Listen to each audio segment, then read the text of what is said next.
Intramuros is important because it is one destination, no, tourist destination in the city of Manila.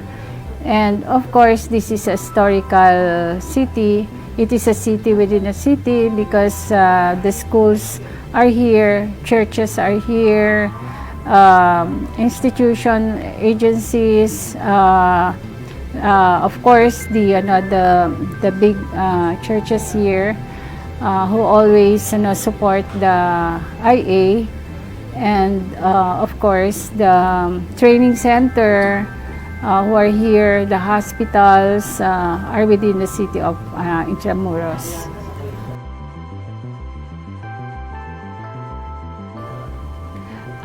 My wish for Intramuros is orderly, clean city, and people should be in their perspective places. Like for instance, if hopefully in a couple of months or 3 months from now, the ISF will be relocated to resettlement site in Cavite or in Bulacan, because we want them to be in the respective homes. And of course, with that, Intramuros will rise again with this movement of informal settlers. We are not removing them from here because they are part of the community. They work here, they can come, they can live here, but they have to go to their respective permanent homes after resettlement. And of course, I wish also that Intramuros will be fully developed in terms of vacant lot, property. The owners will have this plan to develop their property here in Intramuros so that there will be no blighted areas anymore around. My name is Marieta V. Aliaga. I started working here in Intramuros in 1983, and this will be my 35th year in Intramuros administration. As Chief of the Urban Planning, I am responsible for the monitoring of construction in and around Intramuros. We are also in charge of the processing of the Intramuros Development Clearance.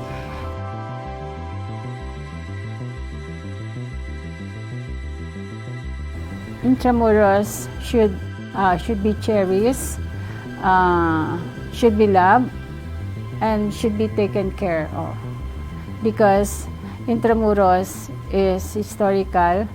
We are part of the history of the Philippines.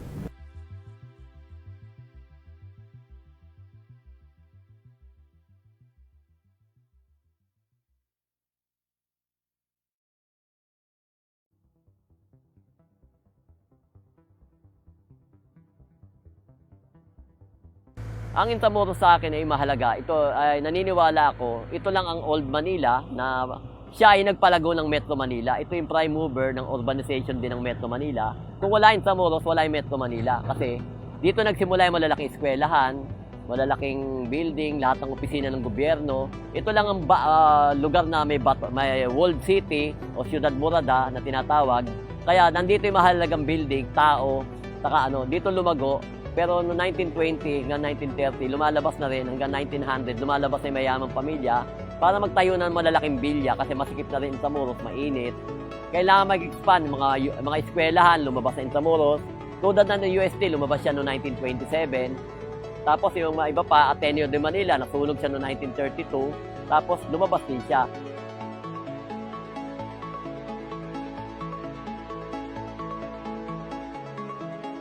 Sana magpatuloy, tuloy-tuloy na maayos sa Intramuros. Pagdating ng present generation, maayos na Intramuros na wala nang masyadong problema. Kasi sa ngayon may mga kakagibat pa rin problema. Nandiyan pa rin yung mga ibang informal settler na may na-relocate na kami, yung mga Estranza. siguro dadami pa ang turista sa atin kasi mabubuksan natin yung sa gitna. Tapos yung mga pavement ayos, tapos yung mga travel ng tao, foreigner, mapapabilis kasi marami nagpapaliwanag. Sa ngayon, dumadami na. May bum bike na, may e-trike, may kalesa na. Marami na nag-aano sa Intramuros kasi ngayon, nagiging ano na to, parang tuwing may Manila tour, laging Intramuros ang priority ng Department of Tourism, Heritage.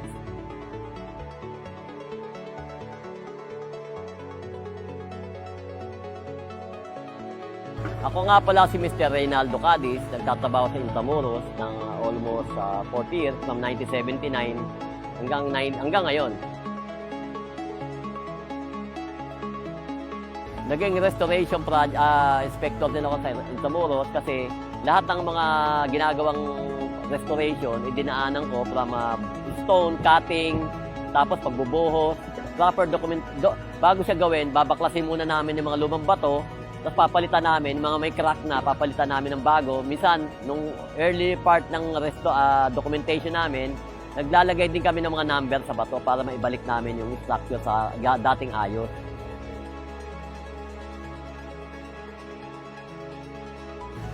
Napaka-importante in Intramuros kasi ito yung ano natin eh.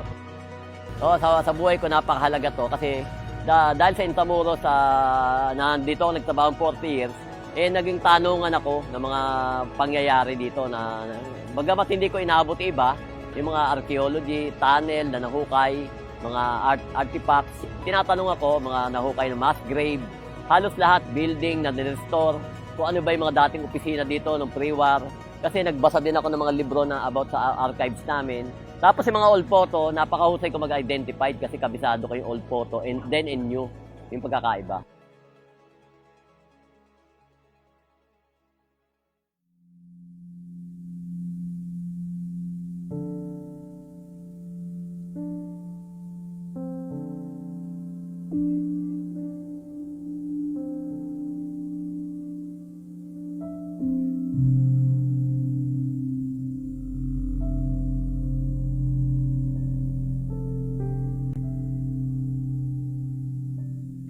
During the Marcos administration, Mrs.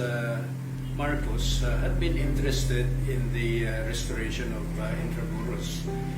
She led the restoration of some of the gates of Intramuros. Mrs. Marcos got the engineering divisions of the different services of the military. There were lots of objections. I'd called the attention of President Marcos. So he asked me to draft a charter for Intramuros, which is what I did, and that is the Intramuros Administration Charter.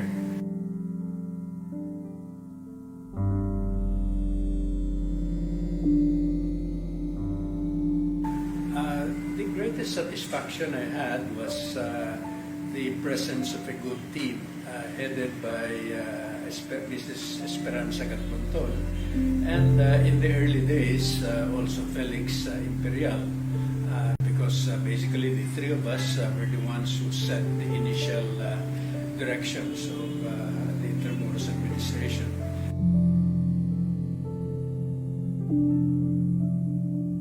It's important because it's part of our history, part of our heritage, one of the few physical evidences remaining of the Spanish period of Philippine history.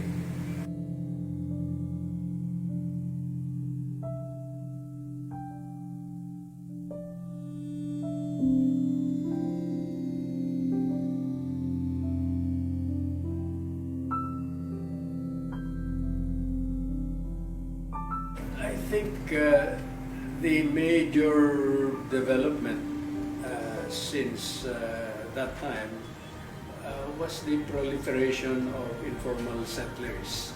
And it seems to me that the proper and humanitarian relocation of those informal settlers is critical to the future progress of the Intramuros. I'm Jaime Laya, and I think the directions of development of Intramuros embodied in the administration charter continue to be relevant.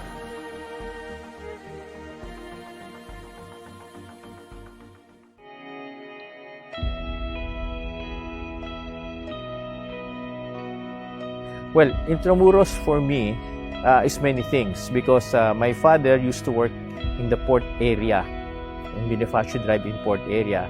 So even as a small boy, I really knew Intramuros already back in the 50s. And I was very happy to have been appointed administrator in 1989. And that really involved me more with the history of Intramuros and the plans for its further development. It would be very important that we know where we came from, and I think that's the special value of Intramuros.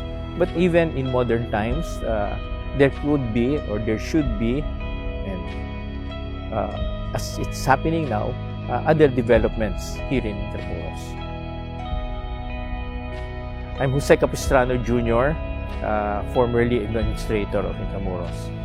Well, as what's happening now, Escuela Taller assists in the restoration of heritage structures through our training of out-of-school youth in the various arts and crafts of heritage restoration.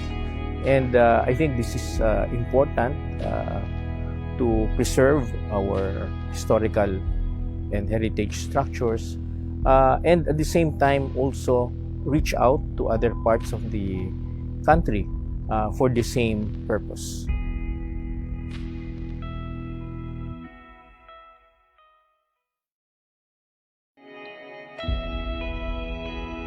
If you're looking at Intramuros from the perspective of history, it's one place where you could actually see the history of the Philippines as it unfolded. I see that Intramuros is an area which can embody the concept of reuse in urban planning. So just think of old structures being utilized in a modern sense.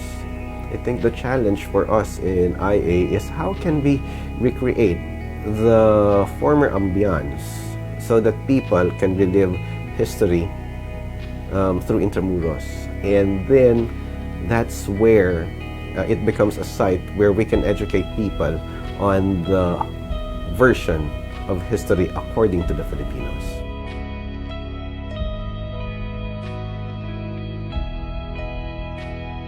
So I am Roberto Alabaro III, and currently I'm the Assistant Secretary for Tourism Development Planning. And it's fantastic to have an urban area, an old urban area, wherein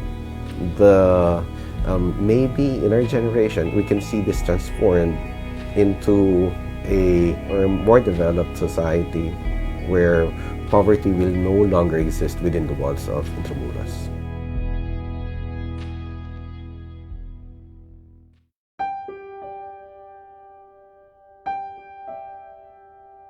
Intramuros for me is, I would say, the soul of our country. My name is Paolo Mercado. I'm the founder and president of the Creative Economy Council of the Philippines.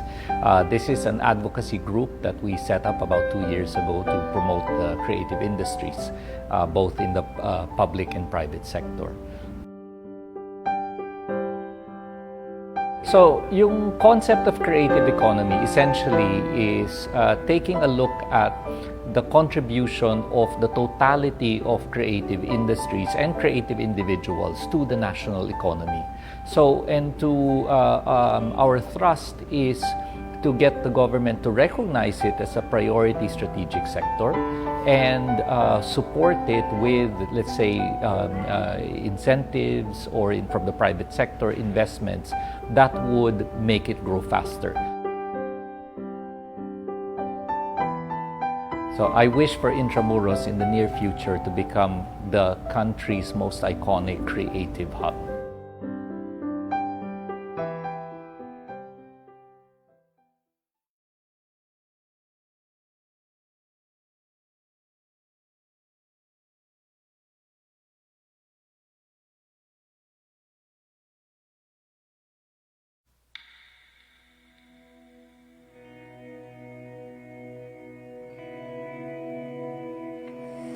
ano ko po sa Intramuros isang saysayang lugar. Kasi dito nagkaroon ng digmaan. Yun din yung natutunan ko sa eskwelahan.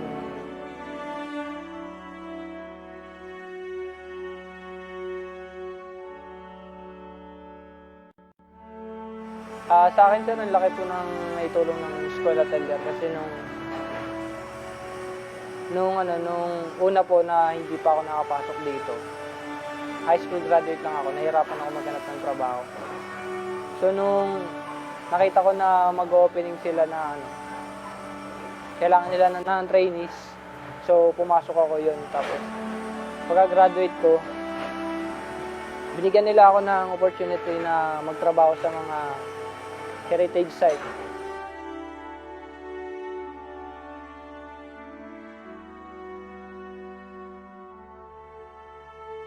Ako po si Christian Edward Aguirre. Bali, instructor po ako ngayon ng masonry workshop dito sa Eskwela Atelier.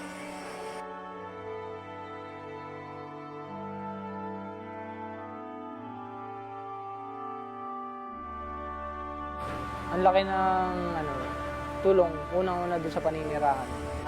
Mayroon kaming matitirahan sa loob. Dito ako nakatira. Sana po mas tumibay pa ang komunidad dito sa loob.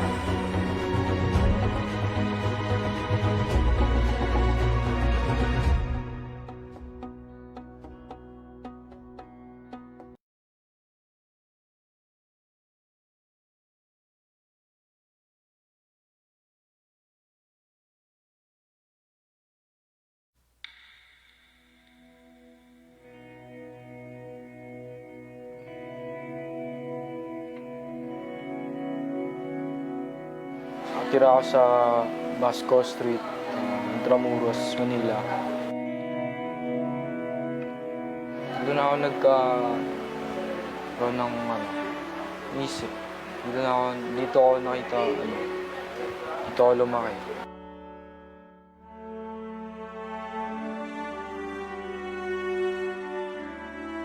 Ginagawa ko dito sa Eskwela Atelier o sa trabaho ko.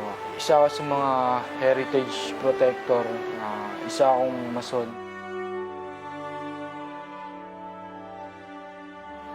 Kita ko yung Eskwela Atelier na nagtitrain sila ng mga out of school dito. May kahit na high school graduate lang, pinasok ko. Tinitrain nila hanggang sa mahasa, tapos kinukuha din nila as worker din. Ako si Edsel Paul Mauhay, tumutulong para maibalik yung ganda ng Intramuros. Para mas may maganda Intramuros para sa lahat.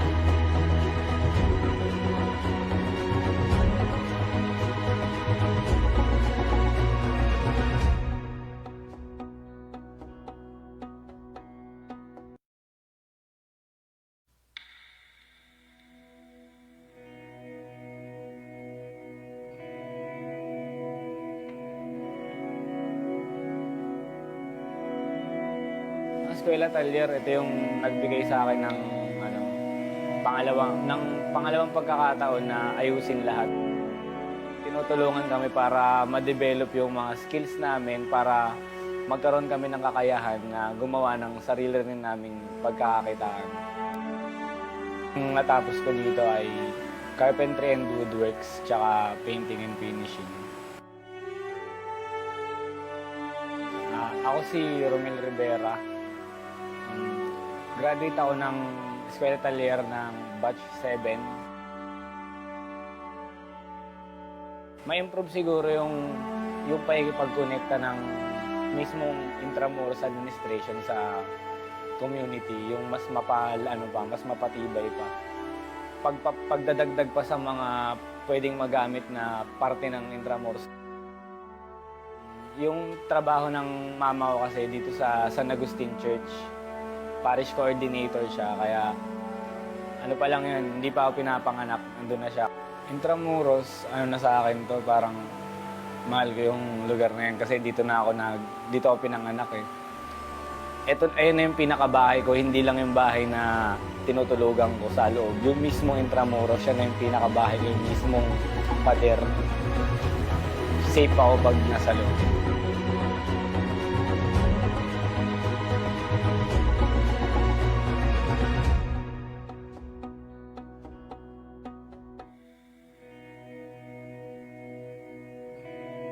For me, Intramuros is a place of history.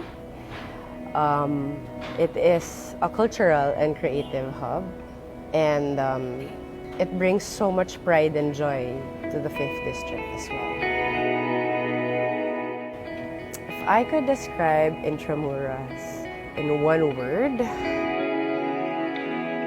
it's mesmerizing because walking along or walking around, it gives you a sense of history and makes you step into a whole new world that is so different from what you see outside the walls of Intramuros. My fondest memories of Intramuros, I would say, was when I was a little girl, because I also grew up here in the 5th District, and as a little girl, I would come to Intramuros with my parents. I would tag along. I would ride the Calesa. I would go around Intramuros, Fort Santiago, and I would remember also coming to Barbaras to eat with my dad. Hi, my name is Bhagat Singh. I am currently the Congresswoman of the 5th District of Manila, where Intramuros is located. One of my advocacies is about culture, preserving culture. And one of the things that I also do as a congresswoman is make legislation, and I also have a constituency inside Intramuros. I think it's very important because when you say Metro Manila, there's really no place to go to for a cultural experience or for a historical experience. And there's really no other place like Intramuros. It's an original. There's nothing like it. If you want to have a feel of how it was to live during the Spanish times, this is where you go. I wish that everybody would work together to keep Intramuros the way it is, but make it better, preserve it better.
If there's something about Manila that hasn't changed ever since, it's the lovely sunrise and sunset, as if reminding us that in all the chaos, there's still beauty to find in this place we all call home. And moving around it every day, doing the things that we have to do, we completely forget the invaluable history that it holds and the endless possibilities it can achieve. As Intramuros administration celebrates its 40th year, we also celebrate its people. As we work together, inspire each other, and teach one another of the many ways why this city is a place we will always love to call home. Standing as one so that we never forget the past that taught us how to survive, so we can move forward with a strong heart to build a future that we can all be proud of. We are Intramuros.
Going to start in 3 minutes.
Okay. Okay, I'm going to start now. Kim, kindly broadcast via Facebook Live. Okay.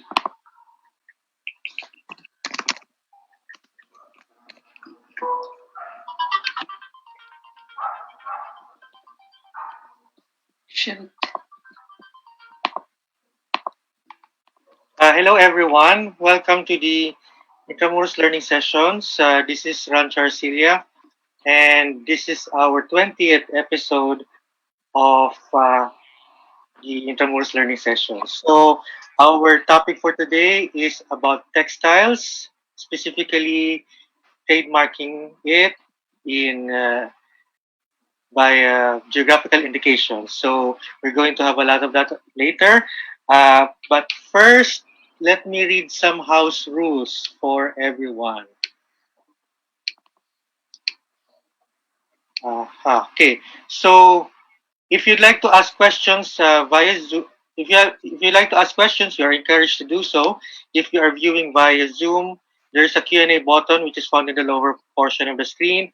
And if you're viewing via Facebook, you may send in your questions in the comment section. Please note that we will do our best to accommodate all of the questions, subject to the availability of our speakers should we exceed the time limit.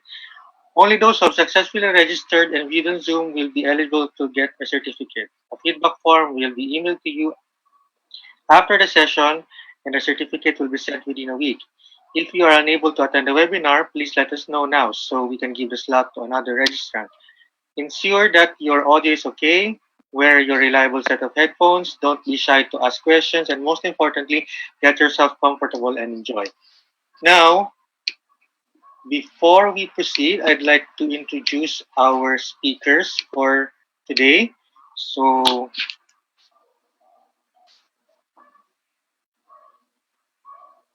we have as our main speaker Mr. Peter Damary. Peter Damary is an agricultural engineer from the Federal Institute of Technology in Zurich. He is a senior partner in a small consultancy company called REDD, and continues to consult on geographical indications in Southeast Asia, including Cambodia, Indonesia, Laos, and Myanmar. He worked for the development of GIs in the Philippines with IPOPHIL between 2013 and 2016, and working on Tinalak, Tau Cebu, and Guimaras mangoes. He also worked on Davao Pomelo, Sagada coffee, and Cordillera heritage rice. Since 2007, he has been leading an international training on GIs called Inter-GI. Our respondent for today is Ms. Charisse Tugade. Charisse Tugade seeks to help create Filipino cultural consciousness with programs she has conceptualized for CulturAid and the Manila Collectible Co. CulturAid aims to promote the practice and relevance of Philippine cultural heritage by creating an environment that empowers cultural bearers to leverage their indigenous knowledge. The Manila Collectible Co. is the marketing arm of CulturAid and is a gallery, gift shop, and heritage tour/workshop provider in the heart of Intramuros, Manila. With a background in visual anthropology and marketing, she creates environments wherein research, social engagement, and business collide. Her projects include the Iranun Weaving Center, the Gonhadan Village in Ifugao, cultural mapping in Tugaya and Bagobo, Cotton Ikat community. She is also currently the director of Museo ng Muntinlupa. And lastly, our guest host for today, she'll be I will turn over the screen to her later. We have Estela Duques. So, Estela Duques is an architect, historian, and social entrepreneur, and a certified chocolate taster. So she has been a chocolate competition judge in Europe. In 2015, she founded Moulinet Chocolat Limited, which is based in UK, in order to introduce Philippine specialty cacao to the world. She started in 2017 the only craft chocolate event in the Philippines, now called the Intramuros Chocolate Festival. Geographic Indications for Cacao in the Philippines is one of the channels for her advocacy in heritage conservation. So we're very excited about this talk today. So I'd now like to turn over to our guest host. So, Ms. Estela, you're on mute. Right. So hello, everyone. I will just run my slide now to see if I can share it. There you go.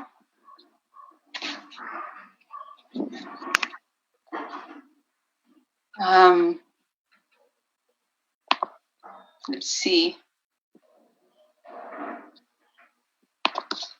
Let me see, try again.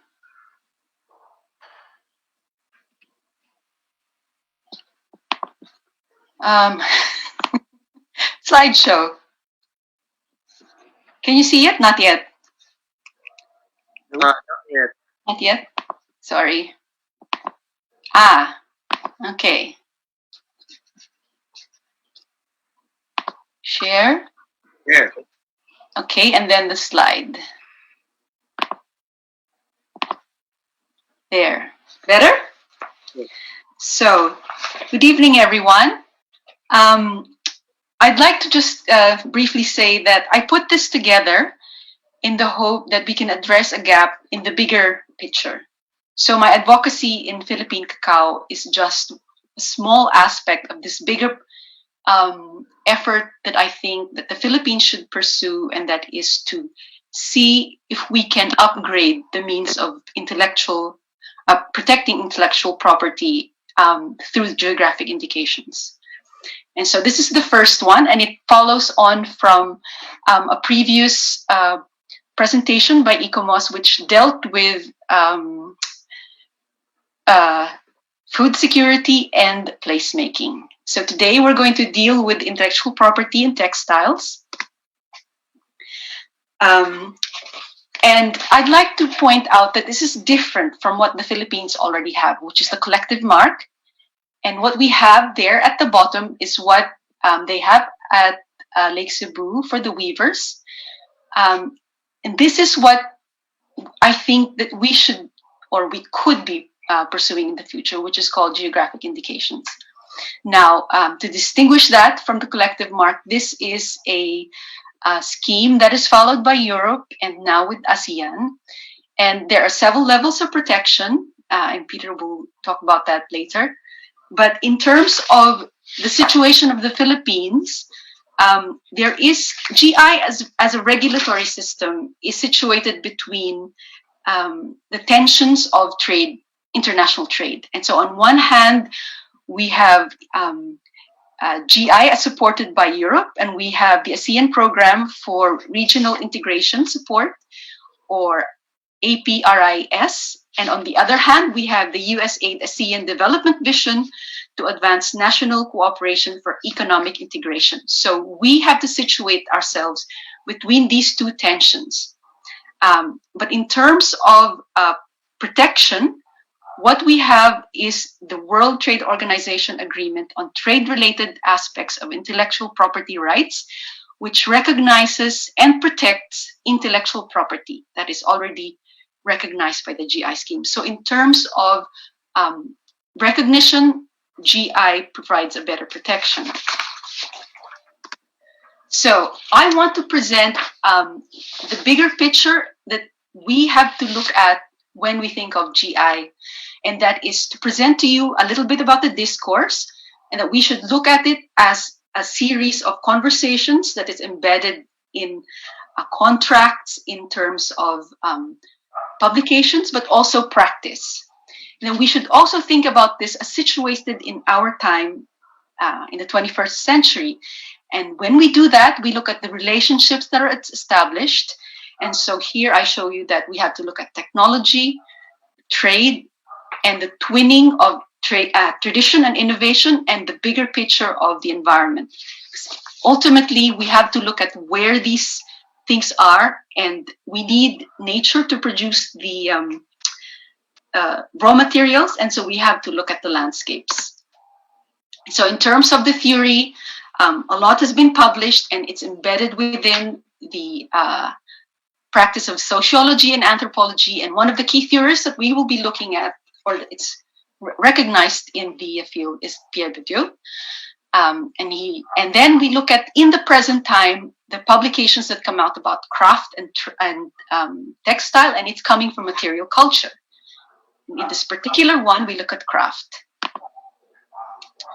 So the themes that we should be looking at that come out are, in particular, globalization, capitalism, gender studies, and the specific subtopics that we will deal with. If we want to push forward with this, we have to deal with international trade, technology, and transnationalism.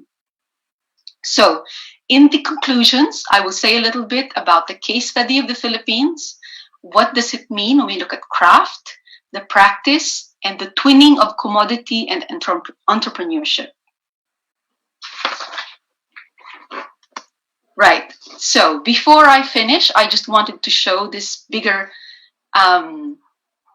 image, and this is actually from Wikipedia, possibly from a colleague of Peter's. And this is to show you the complexity of the process. On the left side, we have what we see in the Philippines between the producers, the processors, and the distributors. But on the right side, we have the bigger setting that we're embedded in, and we have to deal with the regulations, the world bodies, the supranational bodies that are going to be involved. And so this is complex, but it's not actually impossible. We can do this. That's what I believe. So I just want to run through what was shown to me by the Intellectual Property Office of the Philippines as the 5 textiles that they're looking at. So here we have Bagtason loom from Antique, Yakan, which is from originally Basilan, but because of cultural exodus is also now found in Zamboanga. This is the Aurora Sabutan, which is a fiber. And also the Basi Banig. And you see there we have blanks where the information is not just sufficient about how these groups will move. And then finally we have Tinalak, which has the collective mark. So first I'd like to present Peter. Please take over. Okay, thank you very much, Estela. Okay, so can you stop sharing your screen? Yes, okay. How do I do this? Can you somehow? Oh. There's a share screen button at the top part of your screen. There's a stop share screen. Yeah, there you go.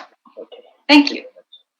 Okay, hello everybody. So my name is Peter Damary. As you see, I'm not Filipino, but I do live in Davao since 6 years.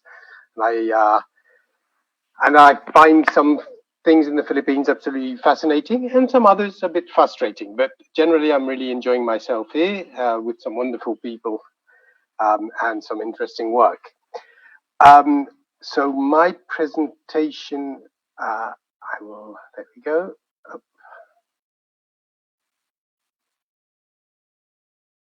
Okay, can you see my presentation now? Yep, thank you. Good, okay. Right, so I'll talk to you. I mean, what you need to know about me is that I'm an expert in geographical indications from Switzerland. I worked on GIs in Switzerland, in Eastern Europe, in Africa, and since 6 years now in Southeast Asia. I am not an expert on textiles, nor not even on and certainly not on Philippine indigenous textile. So that's the angle I come from, and you'll see that also influenced how I worked with the people in Lake Sydney. Okay, so I'll talk to you about geographical indications and why I think sui generis protection of GIs would be helpful for Philippine indigenous textiles. That will be a little bit the question of this afternoon, and we'll have some different points there. I'll have to explain to you what sui generis is. Anyway, the outline of my presentation is I'll start first with a definition of what is geographical indications. That will be maybe the longest part. Then we'll have a quick look at the situation of GIs in the world and in ASEAN. Then I'll talk to you a little bit about the experience of working on Tinalak Tao Cebu as a pilot geographical indication for the Philippines. And then we'll have a quick look at what geographical indications can and what they cannot do, what they shouldn't be expected to do, and a few words of conclusion, which I think then Charisse will then continue on discussing. Okay, so what is a geographical indication? Estela just told you that a GI is, they've got different forms in Europe. There's the protected designation of origin and the protected geographical indication. I will just put all that under the chapter of geographical indication, because the PDO and PGI system is a very Eurocentric system. Generally, we call them geographical indications. So what is it? It's basically a sign, be it a name or an indication, that you can use on a product when you sell it in the market. And that product has to have a specific geographical origin. But not only that, it has to have special qualities and or a reputation that is due to that origin. Okay, so we'll go through later a few examples of what it is. What you need to know is that it's an intellectual property tool, and that it helps differentiate products on the market. Okay. Now there are different definitions of it. The most common one used is the definition in the TRIPS agreement. That's from the World Trade Organization, agreement on intellectual property rights. I'm not going to bore you with reading the definition, but if you need to look it up, look up for Article 22.1 in the TRIPS agreement.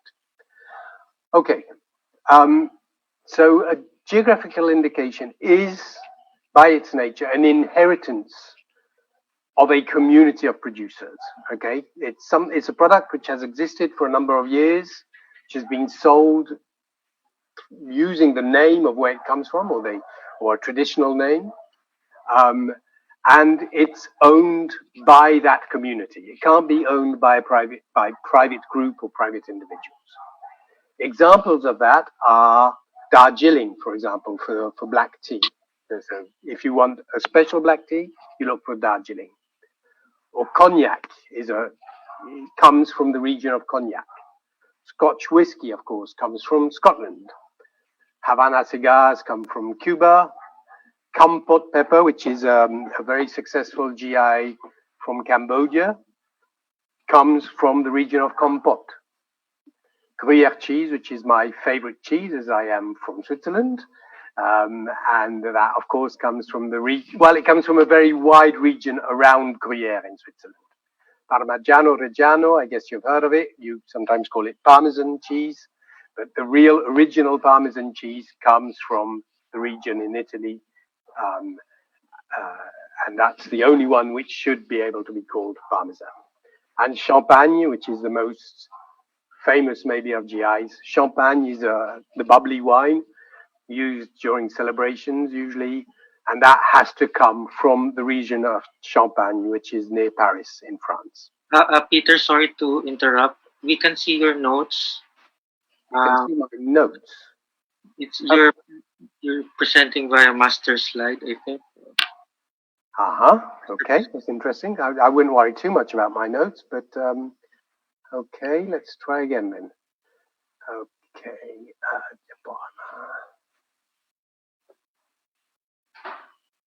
is that better?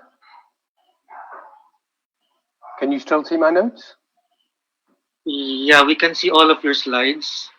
All of my slides? Oh, you can see. You see the one down here. Yeah. That is weird. Okay. How do I change that? Oops. There, better.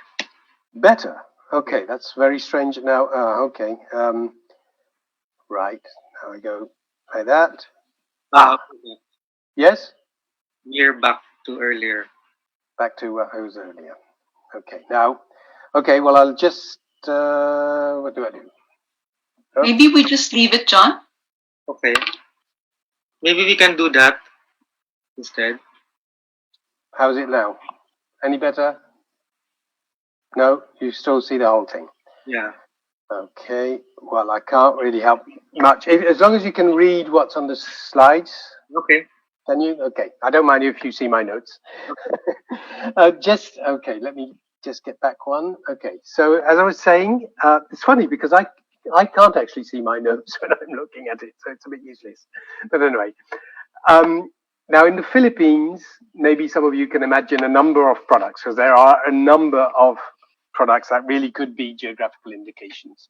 Just to give you an idea, Davao Pomelo, very clearly, it's pomelo that comes from Davao, People appreciate it because they have special qualities.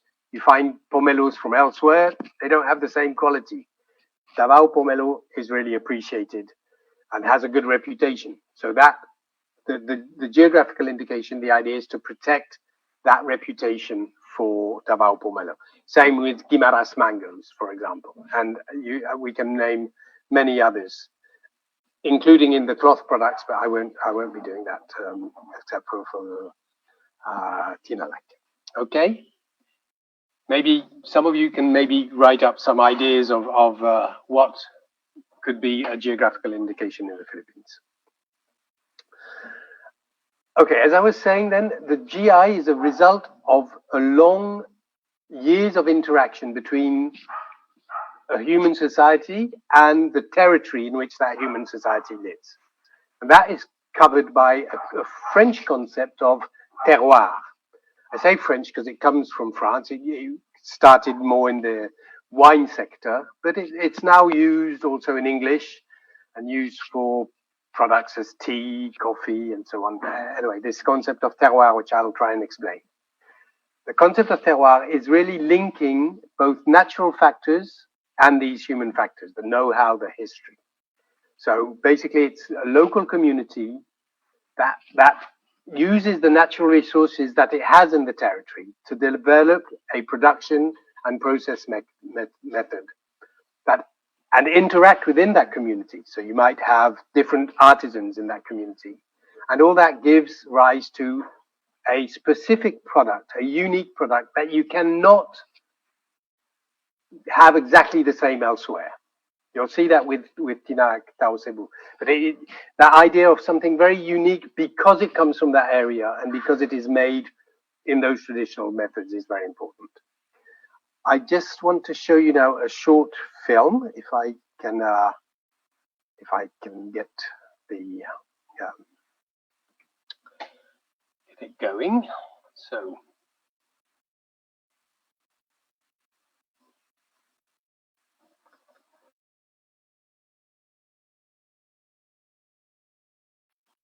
Before at last it joins the Adriatic, the Neretva River has one last burden to bear, helping the farmers of the estuary, like Leo, irrigate their crops, and not just any crop, but something unexpected, mandarins, unlike any grown anywhere else on earth. Specifičnost ovih mandarina je što se nalaze u dolini Neretve, koja se nalazi u blizini mora i njena slanoća same vode na kojoj se nalazi ova mandarina je ta da daje mandarini posebnu draž koju nemaju ostale zemlje. Mi u dolini Neretve na posebne načine što obrađivamo i držimo se starih načina obrađivanja. Working here is very much a family business. The Neretva has been farmed for generations, and now they can trade on that tradition, fetching a premium price for something special. It's thanks to an FAO and EBRD program to promote geographical indicators here in Croatia, like ham from Parma and champagne from Champagne. A GI can add 30% to the value of a product and help small-scale producers secure a place in a competitive European market. Take Croatian kulen, for example. The kulen is made out of premium pork meat, which is ham, and that makes 90% of the ingredients. 10% is the fat, pork's fat, and we add a mixture of spices to it. The most characteristic one is the red paprika, which is traditionally homegrown here, and we also add some garlic, pepper, and salt, and that's all that goes inside. Kulen is a very traditional product for this region, and it's been made here for many generations, and it's also been made here in my family for many generations. And it's a very specific and high quality product, which is consumed only in special occasions. As part of the program, Roy and Leo have learned how to position, certify, and protect their products, how to do them justice. Promotion has begun now, paving the way for other Balkan specialities and securing the future for their producers like Leo. Mandarina kao sama djelatnost mojoj obitelji je sve. Mi živimo od te mandarine, moj djed je živio od te mandarine i moj otac živi od mandarine. Ja se nadam i moja djeca da će živjeti od te mandarine. Jednostavno ljudi žive tu mandarinu. Žive.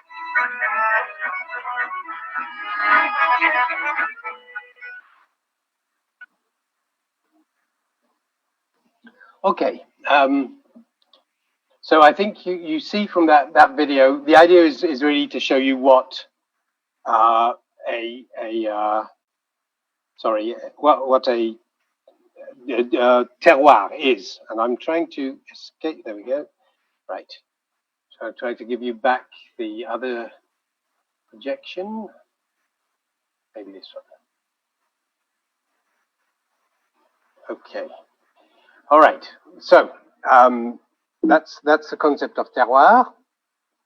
So you see, just to remind you, so there's a physical dimension, the geography of the area, which has its natural factors, with the soil characteristics, the climate, the land, the hilliness or not of an area. And then on another side, you've got the human dimension. You've got the history, the know-how.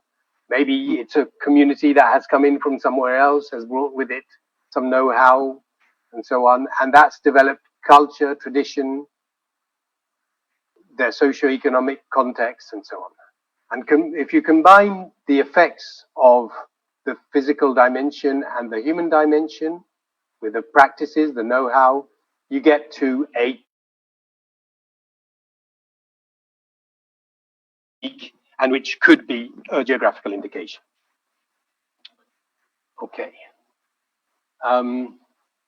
Again, a geographical indication is a heritage of a community, and therefore it can't be privatized. And I've said that already, but that's a very important concept, and it makes it quite different from trademarks.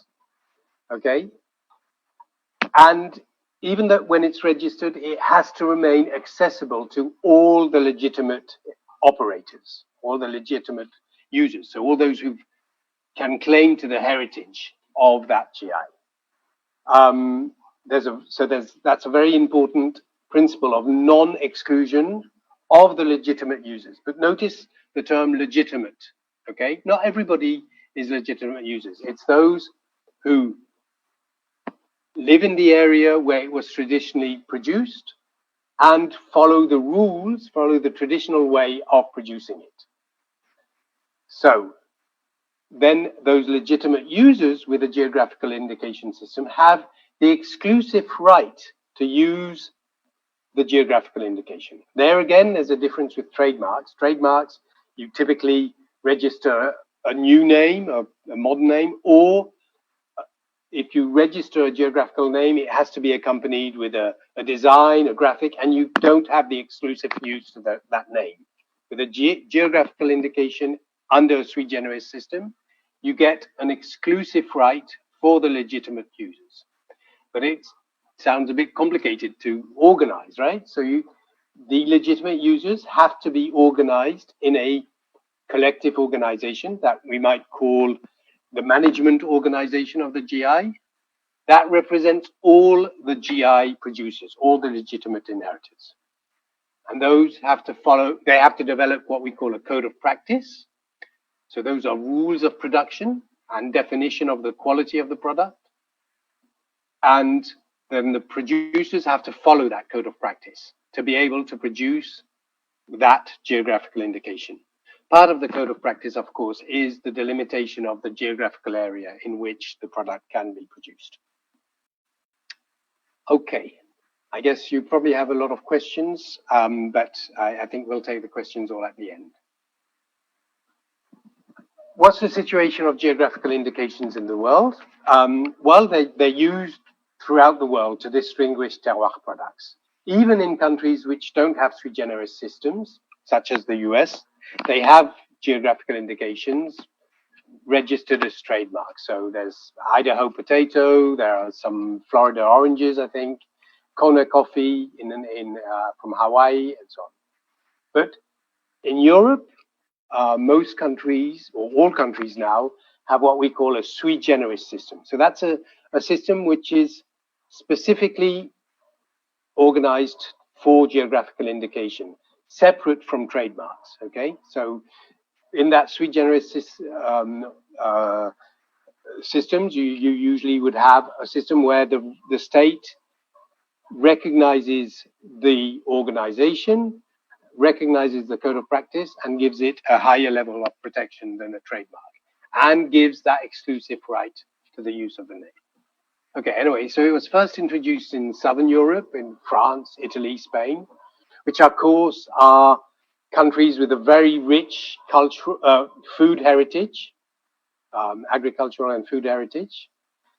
Then it was spread to the rest of Europe. So now you have a law at the European Union level, and since a few years has been developed also in Latin America, in Africa, and in most countries in Asia. India and China, for example, have many protected geographical indications. I think India has something like 600. China has over 1,000 products. All in all, there are more than 10,000 geographical indications in the world. Just to come back to Europe, because that's the only place where we have figures. It's worth, the GIs are worth about 75 billion euros in 2020. And we would often say that the price of a GI is two and a quarter times more than the price of a comparable non-GI product. Now, that will vary a lot. You saw in the film, they spoke of 30%. That would be 0.3. And in some wines, it can reach up to 4 or 5 times the price. So it really depends on the product. But almost always the GI price is higher than a comparable product, which is non-GI.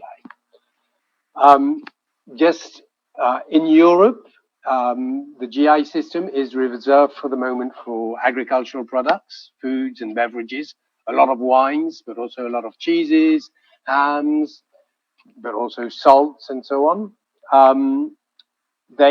France has opened up already to handicrafts, artisan products, and the European Union will probably follow through in a few years. The situation in ASEAN, all the countries have a sui generis system, except sadly for the Philippines and Brunei. Even Singapore has a sui generis system, even though they don't actually have any domestic geographical indications for obvious reasons. Thailand has 99 registered geographical indications. These are figures from last year. Vietnam has 63, Malaysia 77, Indonesia has 66. Cambodia, they only have 3, but they are very successful GIs. At least the compote pepper that I told you about before is a very successful GI. Laos, that has only just set up the system, has 1 for the moment, but I know there are about 4 or 5 waiting to be registered. Those products vary from teas, teas in Laos made up with tea trees which are hundreds of years old, silks, and so on. Myanmar is currently introducing a sui generis system. I'm working with them on a sui generis system, and their first GI will probably be a rice, but they also have in the pipeline products such as this one, which is what you call Bagan Lacquerware. So it's a beautiful handicraft product produced in Bagan. For those of you who've been to Myanmar, I'm sure you've been to Bagan and seen these wonderful products. So in ASEAN, it's open not just to food and agriculture. It's in Indonesia, they have some musical instruments which are registered. They've got a furniture, I think. And they've got a cloth, a woven cloth. This is a Sikat Tenum Ikat, produced on the island of Flores. So really a very wide variety of products. Peter? We have to move a bit faster to make time for Charisse. Sorry. Okay. I'd counted my time earlier, but I think I'm talking too much. Okay. Tinalak. Okay. What's Tinalak? And the authentic, it's an authentic traditional hand-woven product made by the Tiboli tribe. It's made out of the fibers of abaca and made with the natural colors, also taken from plants from their forests. And that's where we see also there's a whole network of workers. You've got those who grow the abaca, those who do the coloring, those who do the ikat. So ikat, Charisse, you'll be able to explain that better, I'm sure. And those who do the weaving, such as this wonderful lady Barbara, who is doing this very intricate weaving. So I'm not going to go much more into detail. I'm not, as I said, I'm not an expert on on cloth, but I did learn a lot about it, and it is really a wonderful product. It's steeped in history and culture of the area. This is a picture from Kna the Dream Weaver, that try and present a little bit the culture of the Tiboli.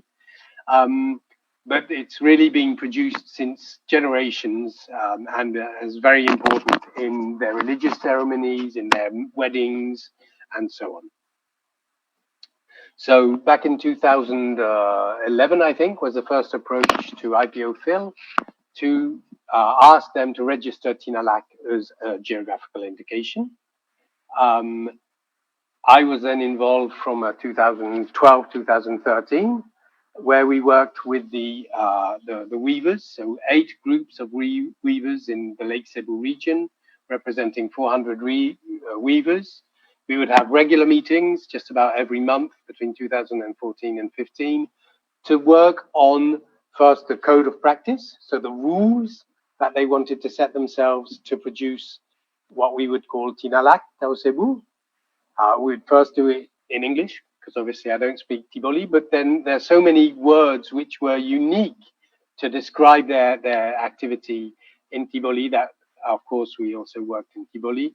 And then the text was translated into Tiboli to be adopted by a wider group. I think the fact that there are these words in Tiboli show that how intrinsically it's enmeshed with their culture throughout the region. Okay, then there was the request for Tinalac Tau Cebu as a trademark. We couldn't register as a geographical indication since there's no GI system yet in the Philippines. And then after that, we worked on the business model for the organization, and we worked on traceability and marketing with Facebook and the website. These are some of the wonderful women with which I worked at the time. Now, this lady sadly passed away, but she was a national artist and gave a lot of guidance at the beginning. And these are the leaders of the different organizations. Okay, then, so we registered a trademark, developed a code of practice, and registered this trademark, Tinalac Tau Cebu from Lake Cebu, South Cotabato. That trademark is now protected by IPOPHIL. It's not a geographical indication. Had there been a GI system in the Philippines, I think we could have registered the term Tinalac simply, which gives it a better protection, because then it would be the only cloth which would be allowed to be called Tinalac. A registration as a GI would protect the rights of the authentic producers and the authentic method of production, and would allow consumers to recognize Tinalac. Now, others who would continue producing a woven cloth product similar to Tinalac, but maybe using cotton, using other methods of production, would be allowed to continue producing it, but would not be allowed to use the term Tinalac. So that's what a geographical indication is all about. We can discuss if that's a good thing or not, but that's I would claim that that's a useful thing for the Philippines and for the traditional products. Okay, so some issues raised. There's the whole question of traditional weaving versus more modernized weaving. How much modernization is acceptable and so on. In fact, that's not a question that we can answer as externals. It has to be answered by those who are doing the product itself. In Lake Cebu, they wanted to keep very traditional methods. That was their choice. So they have a very strict code of practice with back loom weaving, with only natural colors and so on. So that's their choice, and a choice that has to be respected. Then there's a whole question of, well, how do you make modern use of these traditional products? And at the time, they were used as cloths for weddings and so on. It's not really practical in a modern time. So now what can you do with them? How can you transform them? But I think Charisse has much more idea on that than I do. Is the GI the right tool to protect cultural, tribal, indigenous peoples' objects that have also become commercial objects? I would say yes. If they become commercial objects, then the GI has a role to play. The GI cannot codify social ritual elements. There were elements, for example, about praying before doing the weaving and so on. That's not something that you can enter into the geographical indication. There are other systems to protect that kind of approach. And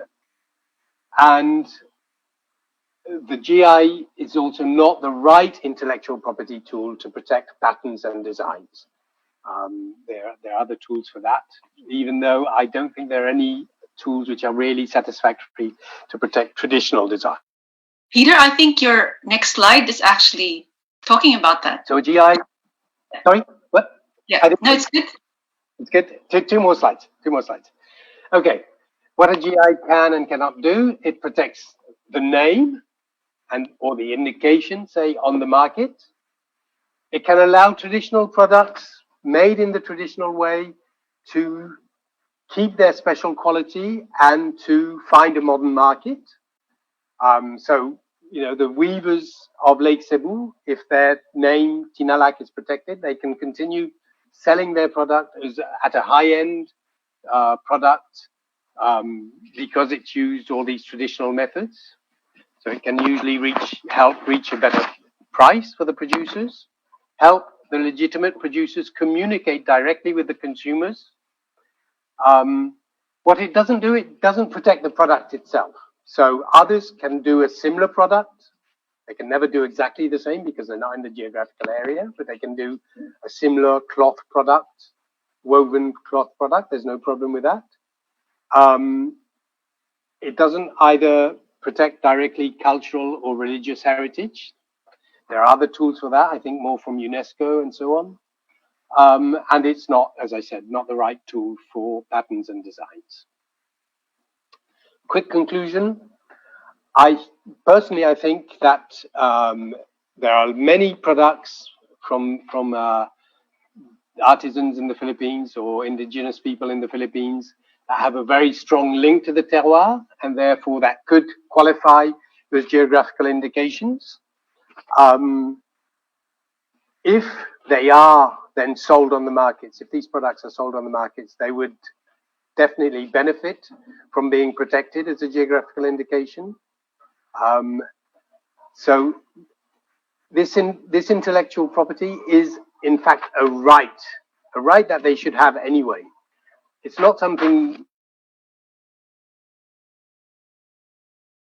name, their right to their product, and to be able to claim that right, that would definitely help the whole community in these regions. Okay, thank you very much. I will stop the sharing. Thank you very much, Peter. That was a big eye-opener. And we'd like to turn over to Charisse. Thank you. Okay, thank you. Hello, everyone. Okay, so Peter, thank you for that. It really gave us kind of like an eye-opening view of what the GI can do and what it can't do. And I'm totally in agreement with you that a lot of our products really need to have some sort of trademark or have some sort of sui generis system or the GI system in order to be marketed abroad and be in a global scale. And I'm really interested in the limitations, right? Because I think what I want to talk about is I'm going to jump off from that. I'm going to jump off and I'm going to run backwards, okay? Right? So before we get into all of this, trademarking and all of that, we really have to kind of reflect and see what's going on with the textile community in the Philippines today. So that's where I'm going to come from, and I will share screen. Okay, let me share screen right here. Okay, so I'm going to talk about before the trademark, so understanding the culture behind the cultural product. Okay, so we're going to delve deeper. We're going to look at how cultural products are consumed in the Philippines, how production is, the active traditional weaving communities that are and their levels of commercialization, community readiness, market readiness, and the interplay of stakeholders today. Because the interplay now in this last 4 years is very different from, let's say, 2015 even, all right? Okay, hold on 1 second. Okay, so let's just talk about cultural products in the Philippines. So we have hundreds of ethno-linguistic groups in the Philippines, all with their own culture and heritage, and with their own beliefs. So let's talk about consumption. When communities consume a traditional product, okay, so let's say an agong. So that's the picture below, all right? An agong is used differently by a Maguindanaoan than, let's say, me or you, okay? So usually this is used for ritual purposes, for kanduli, for ipat, for weddings, okay? And usually it's passed down to the next generation. It has a longer life. And there's inelastic demand for it by the community. It is significant to the community.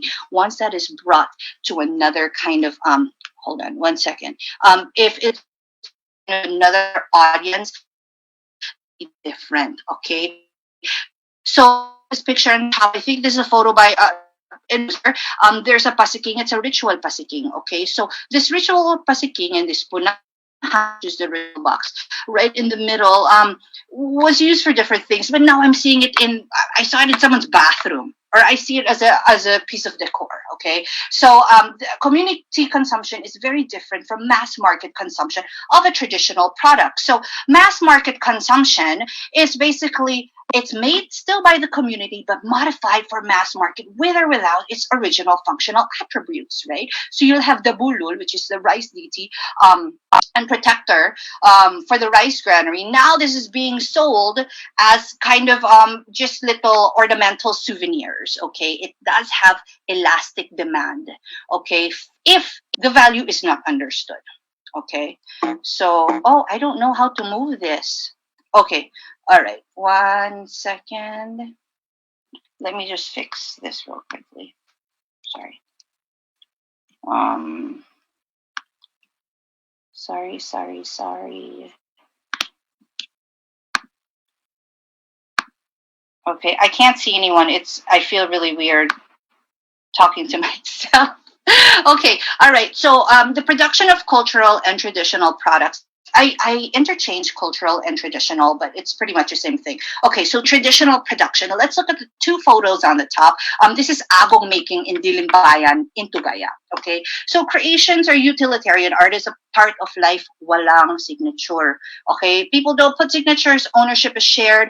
Products are highly creative and can't be easily replicated. And production is really a family affair. So here you have a couple of cousins and brothers working together to create this agong nga. Okay, there's more values associated with the product as opposed to mass market products, right?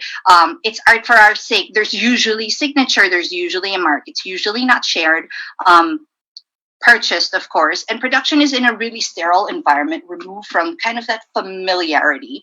And products are replicated in a parang factory style, right? And the value associated with the production is removed. Okay, so let's also look at the product life cycle. All right, so products in the global market, there's a specific life cycle. Okay, so introduction, growth, maturity, and decline. Okay, and usually these life cycles are short. And the reason why is because people, they need to sell products to make more money, right? So they don't make durable products now. as opposed to before. If you look at traditional products that communities actually use, let's say the malong, these are durable products, and they have a much longer life cycle. Okay, so this one right here is a sutra malong. Okay, it's a Maranao malong. Sutra is silk. Okay, so this is prized within the community and it's passed on. Okay, so now that we understand kind of the life cycle and how products are made, I want to show you basically the traditional weaving communities in the Philippines and their level of commercialization or output. And how do I kind of look at it? I look at it as the weaving population. I look at the level of commercialization as the speed of their production, their marketplace access, where is it accessible, their openness to innovation, and their existing research and development. Okay, in this photo, in this presentation, I did not put weaving areas that focus just on home accessories. I didn't include Bohol, I didn't include Bicol. Okay, so these are primarily for clothing and some home accessories as well. Okay, so you'll notice that there's a high level of commercialization in the Ilocanos, right? Cordillera region, the Ifugaos, the Kalinga, they weave, right? And it's already for the mass market. And then, of course, you have Aklan doing the piña. Okay, so that's high level of commercialization already. Then you have communities that are medium level. And these, some of the communities are not as quick to sell to the market, or they're still doing the traditional weaves, and they're still kind of certain rituals that go with the weaving process. Okay, so you have Yakan, you have Iranun, Maguindanao, so that's this, okay, the malong, all right, and then you have the weaves coming out of Iloilo and Negros. This specific area is growing, okay, because they're more open to innovation, and there's existing R&D, and it's very, very heavy. So in the next few years, that's already going to be high level in the market. And then you also have the Tibolis, okay, because they've also the Tibolis are very interesting because they're open to innovation, yet the marketing of Tinalak, as a sacred textile, is still confusing for people, so they're still at the medium level. Okay, so low level of commercialization and output, okay, is Gatdang, which is Mountain Province. Okay, so many people are weaving and doing embroidery that is primarily Gatdang. So sorry, my daughter is right here beside me. That's primarily Gatdang, but it's the actual weavers, konti na lang sila. And there are not as much masters as they'd like to have. So you have Balangao weavers weaving Gatdang work. Okay, so you have Tausug, Bagobo, okay, Davao del Sur, Blaan. Okay, so you'll see a photo here on the bottom. So that's a 1, 2, 3, 4, 5. The fifth photo. So here are some Blaan weavers. The first three are Blaan weavers, and there are not many. And today there's still kind of a pull whether if they're open to innovation, and what they will do with their mabal tabi, which is their traditional ikat textile. Okay, so there's still pull whether they should modernize or whether they should keep the traditional weave, but there's not very many traditional weavers anymore. You have Hanuno and Mindoro, and then the lowest level, I feel, okay, so is Mandaya. Okay, Mandaya weaves, it's very difficult to procure, and the weavers are older. Some are actually doing cotton, but it's not really available in the market.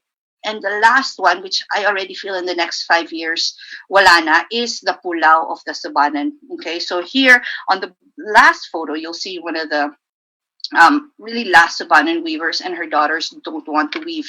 So this is kind of, it's very sad actually.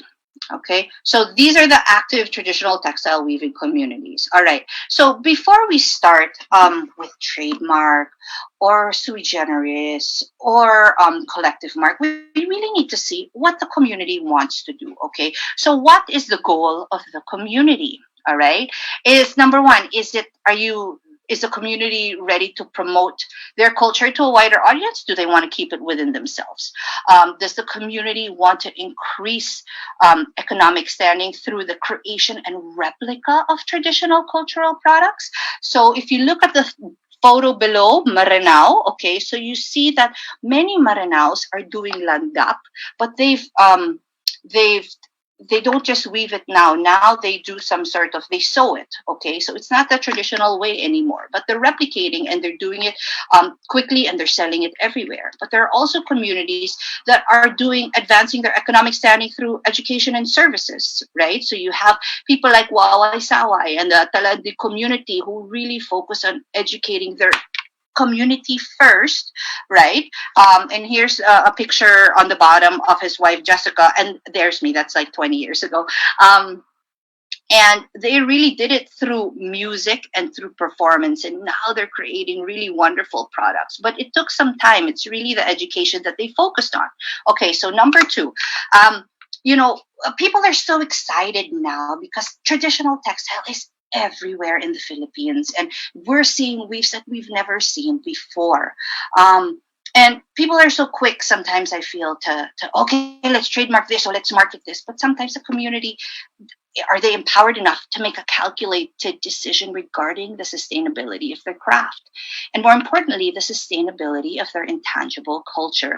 So these are things that the community has to think about. Number 1, is there an existing cultural mapping? Okay, community should have cultural mapping. It's actually needed under SGLG, right? Does the community understand the product life cycle? Okay, so if a product doesn't fulfill the total market value, then why even bring it out, right?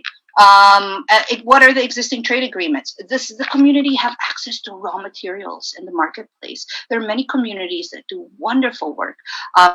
But let's say natural dyes, sapan wood, kinalum, all of that, it's running out because people don't know how to use it sustainably. Okay, so does the community understand the social impact of marketing their goods? There are communities now, but I won't pinpoint who they are, but they're marketing, yet they don't have the products. So they're marketing, yet the elders don't want them to market. So these are things that we have to think about as a nation. And when we do work with communities, these are the things that we need to ask them, and if they're ready for it. What are the current partnerships? Okay. Another thing is, does the community feel the need to place a collective mark on their cultural products? Is the community ready to have other consumers use their traditional products in ways other than its intended purpose? In the last few years, we've seen kinutian, which is the death blanket, used as shorts. We've seen tinalak on shoes. And for the community, this is taboo. But once it's out in the market, who's to say, right? So these are the things that we really have to think about, and all of us have to think about it. How do we want it to go, right? And then, is the community organized enough? In the Philippines, and I also notice in the different Filipino communities all around the world, that there's always organizations and there's always an association. There's more, like in California, parang there's 400. But are they organized enough to think sustainably? Okay, is it a sustainable organization, and will it protect the rights of the community? And also, what is the economic and social standing of the proponent? I mean, communities can ask, get help for trademarks and things like that. But if it's a 5th-class municipality and there's no funding, how are they going to work on that? So these are the things that we have to think about. Also, we need to think about the market. Okay, the market readiness. Okay, so is the local Philippine market aware of the indigenous communities in the country? Indigenous is cool now, right? In the last 4 years, but there's always someone selling something from an indigenous community. But do we know the values of these communities, right? There's so many ethno-linguistic groups, and kulang sa research. Okay, is the local Philippine market aware of the product? There are certain products, like even tinalak, for example.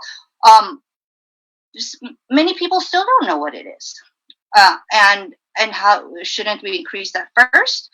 Also, is there a need or want for these items in the international market? For example, an iPhone. Everyone wants an iPhone because it has a total market offering. But tinalak or textiles per se, will that fulfill the values that people want from a product? Okay, and are customers willing to pay for that?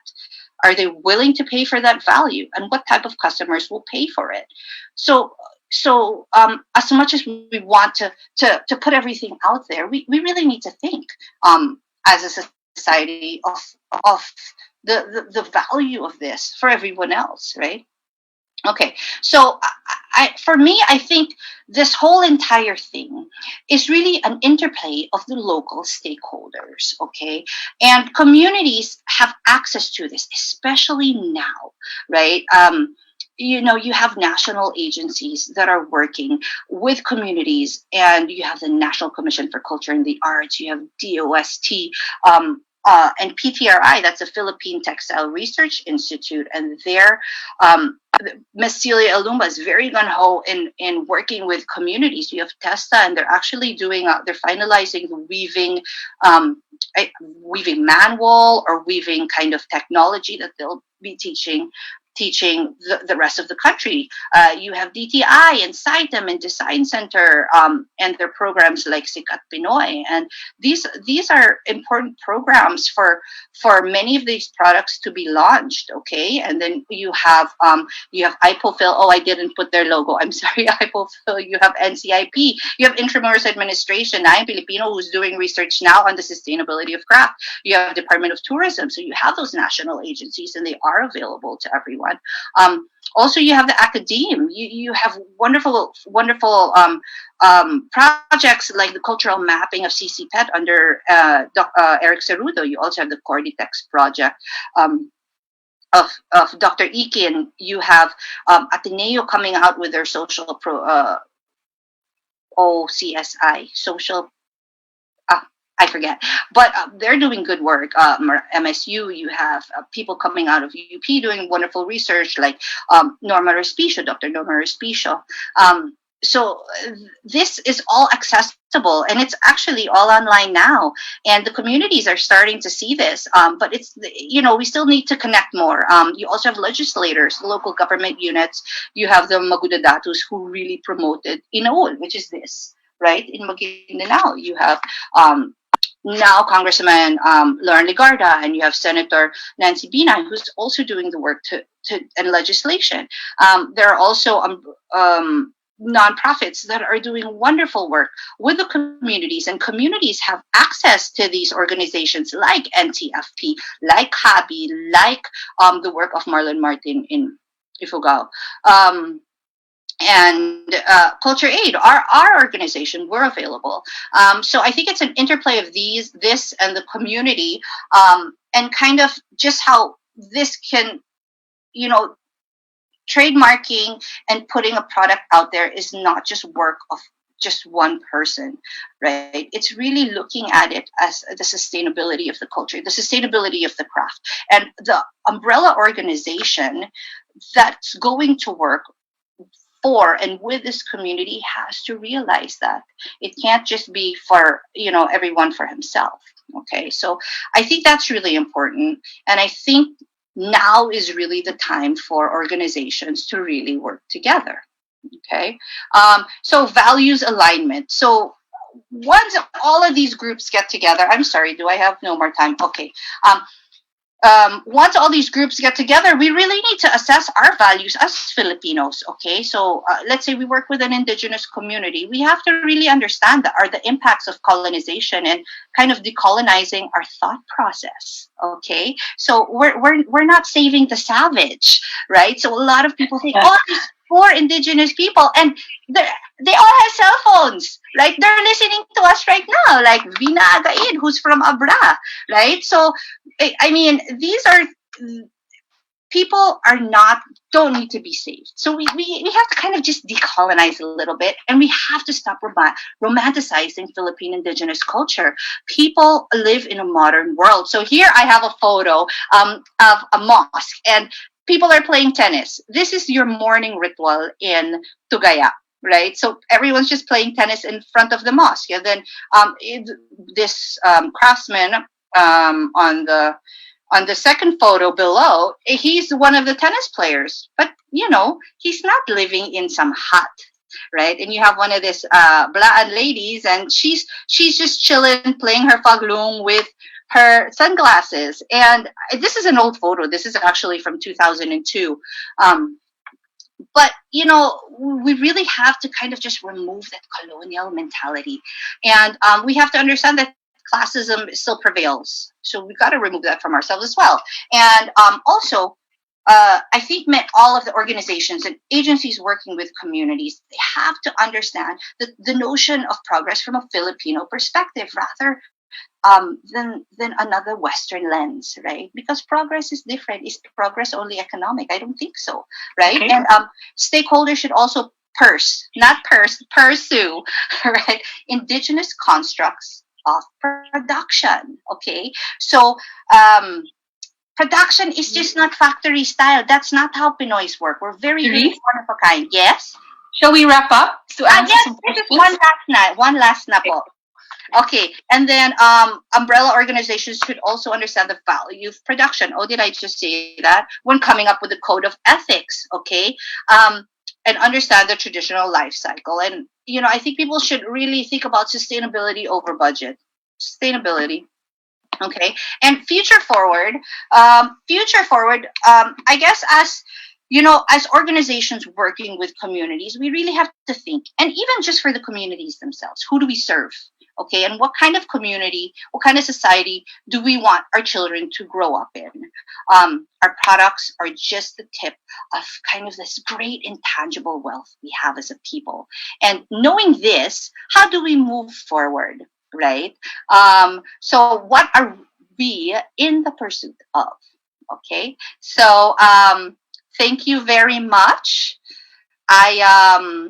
Here is my information if you need to get in touch with us.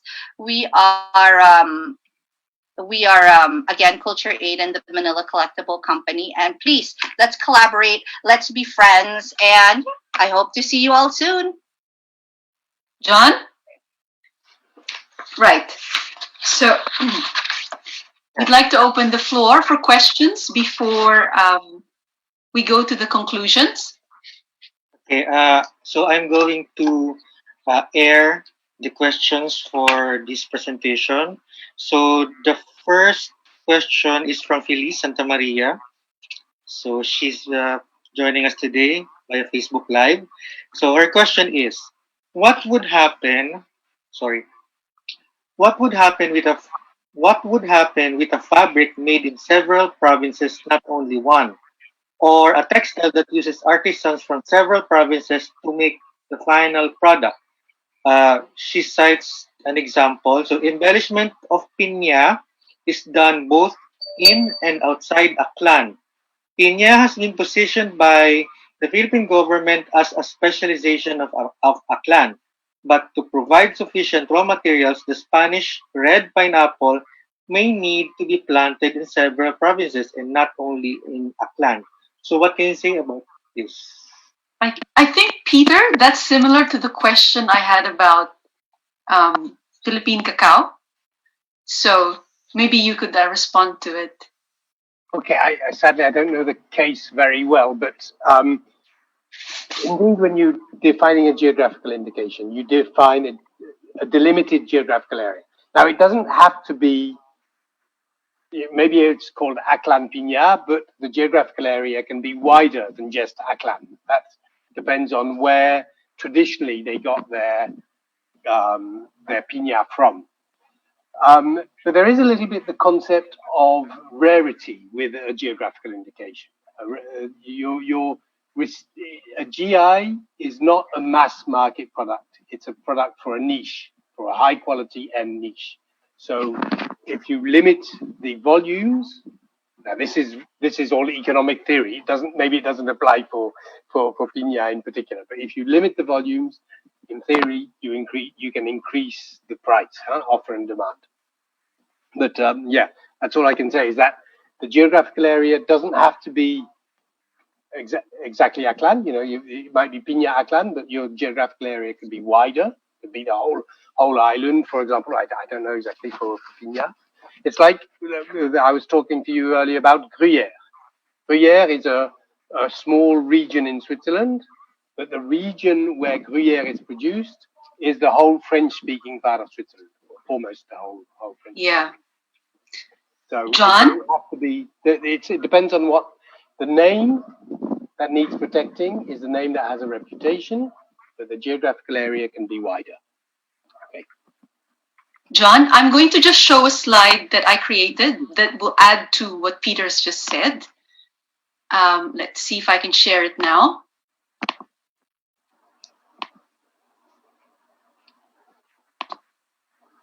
Okay. Let me see if I can view the slide. Right. Okay. So I just wanted to show this quickly because I did a little bit of work on piña to figure out some things about it. And I just wanted to show historically that we understand that piña is an important product for the Philippines and it does need protection. And we can see the fabric already outside the Philippines, for example, in this Metropolitan Museum art collection in New York. Now, what do we need to do about it? We need to go through that process that we just talked about. We need to, for the weavers themselves to get together, to identify themselves as a community.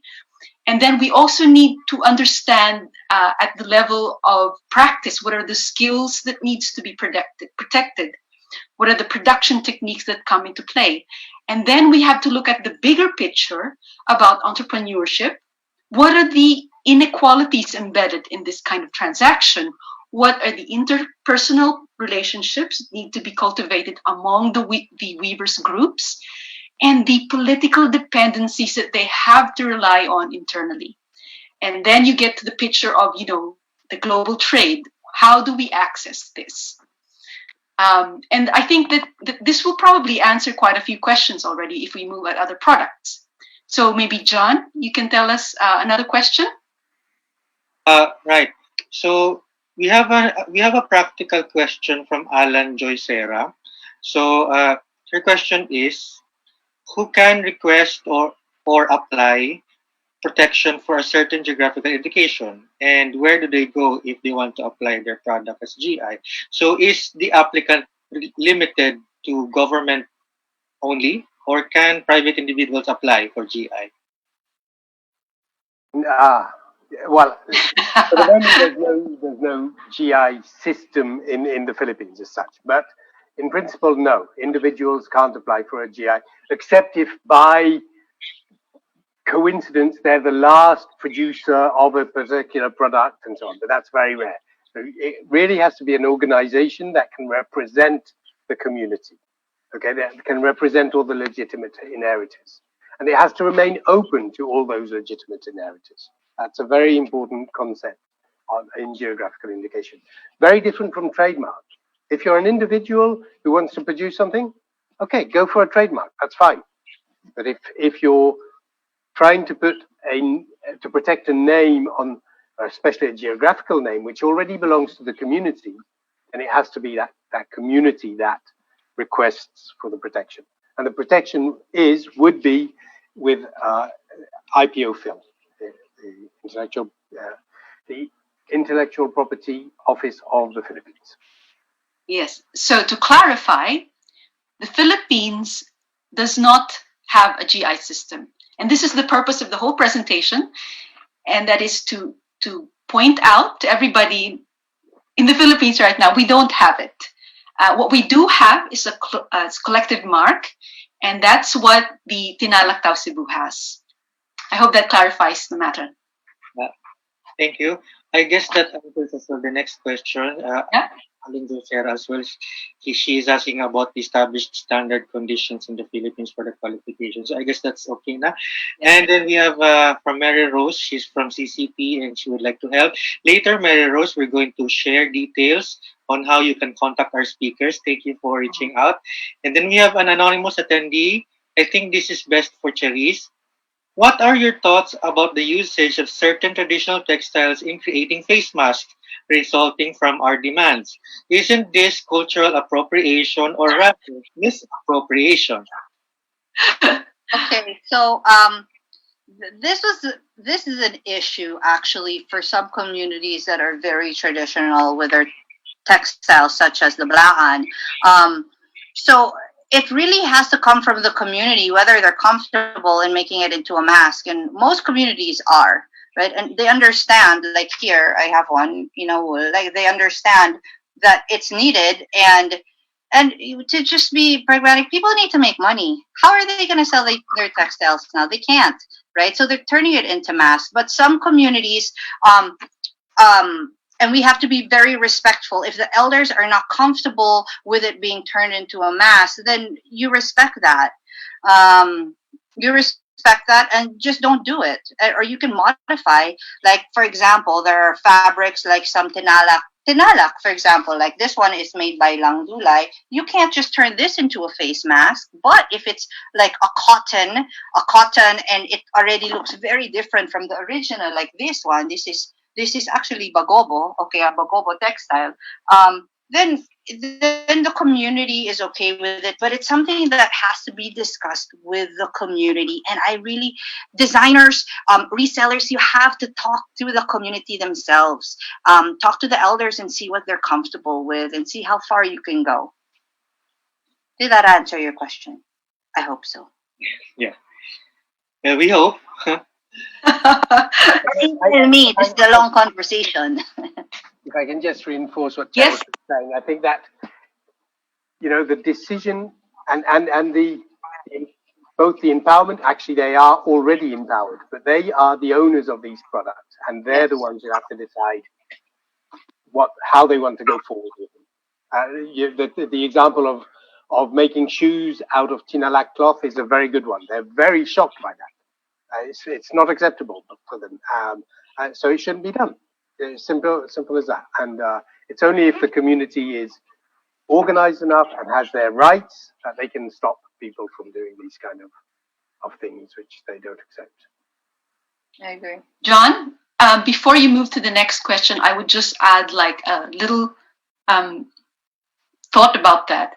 This highlights the role for the middleman. And by middleman, I actually meant it's not just the seller, the trader, but also the designer. Okay, because in many cases, the textile cannot be worn as a piece of long cloth. It has to be translated into some kind of artifact that you can use, or an object. And so there is a role, for example, for people who are capable of creating an object that can be sold to, for example, the domestic and the international market. And so what I think is important to recognize here is that they have an agency that has to be recognized, and they themselves have to recognize the intellectual property that goes into the original product, which is the textile. And so once we accept that the community that produced the textile has ownership of this intellectual property, then we have to add value to that. So we can't just sell the textile so cheaply that they are on the losing end. And so this is a complex issue, and this needs to be discussed, part of the discussion for the bigger picture. Okay, John? Okay, so we're moving on to the next question. So this one is from Zoom. Where can we find an inventory of GIs or potential GIs in the Philippines? Is there any? I think it's IPOPHIL, right, Peter? IPOPHIL has done some work. It's not a complete inventory. It's they've got a number of cases. The next seminar we'll be talking about agricultural products. Yes, a lot of those potential GIs are in agricultural products. But it would be fascinating to, I'm sure lots of you have ideas of potential GIs. Actually, this is the point where we differentiate between the different lists. So there is actually something called the UNESCO list of protected products, and there's also slow food. So there are different types of listing available for heirloom or unique goods, and they have different purposes. So for example, for slow food, we begin to appreciate what we eat. So you can recognize a dish. In fact, for example, you can recognize product like coffee, but it doesn't have the level of protection that we're talking about here in terms of legislation and at the World Trade Organization. So we also have a UNESCO listing that a lot of work and investment has already been put in, for example, by the, I believe, NCCA, but it is not equivalent to GI. So, I mean, what is probably needed is some kind of rationalization so that we can recognize what of these can go into GI, but that has to happen in the bigger picture. We need a kind of national level perspective on this. Yeah? John? Yeah, thank you. Okay, moving on. So this one is from Rocio Tabamo. I think he's talking about collective marks. He's saying trademark. So is trademarking or collective mark a prerequisite for GI? So do you need to have collective mark first, or can you go straight to GI? Peter? In Europe, you go straight to GI. Yeah, I mean, a GI a collective mark is more a mark of a private group of people who want to distinguish their product. Fine. The GI, as I said, is to recognize the heritage of a community. So it's a different approach. It's a different. That's basically why you need a sui generis system, because the state needs to recognize them differently. It's a different work to recognize a GI as it is to recognize a trademark or a collective trademark. Is that clear? John, I have a metaphor for that. So let's imagine it in this way. If as a producer or a group of federated producer, you find yourself that you want to obtain protection, you are actually faced at the fork of a road. So you either turn left or do collective mark, or you do GI. So these are not the same roads. You actually have to choose which way you're going to go. But in the Philippines right now, we don't have a choice. You can only do a collective mark. Yeah, that's important. There's another point is that, at least in Europe, and probably if you had a sui generis law in the Philippines, you cannot register a geographical name. So,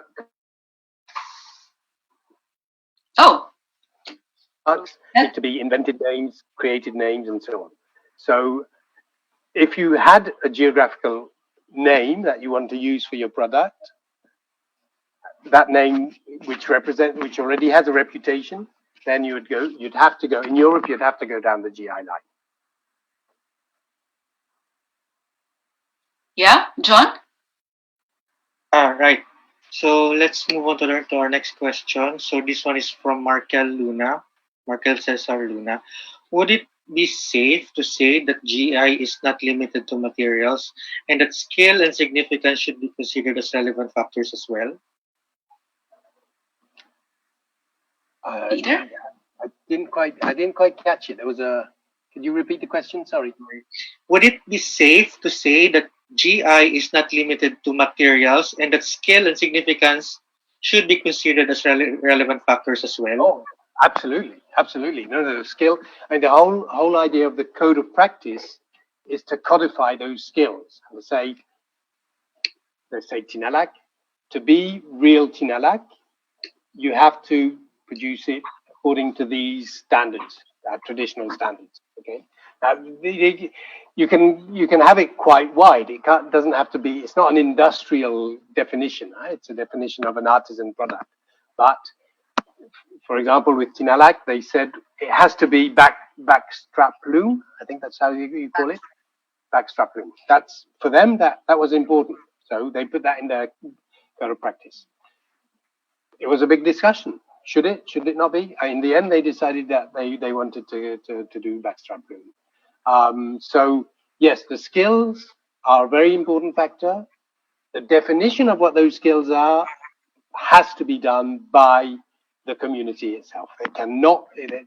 I've seen too many cases where somebody from a university has come into an area and said, "Oh, you have to do it like this, like this, like this," and then the community has said, "Oh, no, we don't do it like that. Sorry, that doesn't give the quality, the special quality that we've been doing for years." So yes, the skill is very important, but it's not like a skill which is transmittable from one area to another that can be done in science labs and so on. It's a skill that they have developed over generations. That needs to be recognized and needs to be registered. John, is that the last question? Because we need to also do some conclusions. Yeah, so I want to add a little bit to that before the last question. Okay. Yeah? Okay, so I'd like to acknowledge my colleague, Markel. Markel is actually an architect, I think, if it's the right colleague. So I just want to add to that the fact that one of the gaps that I see in recognizing the uniqueness of a product is actually the recognition of the role of the landscape. So there is a cultural landscape in which the production of the goods is embedded. And in that landscape, you also have buildings, you have interior spaces, you have plantations, and these are not the things that are part of the conversation yet. And I think that there is a role for us to play as specialists in that, in helping the community to define precisely why it is unique for the Philippines. Yeah, so would you like to move to the last question and then we go to the conclusion? Right, so let's move on to the last question. Actually, there are several more questions, so we need time to make conclusions. Yeah, so right.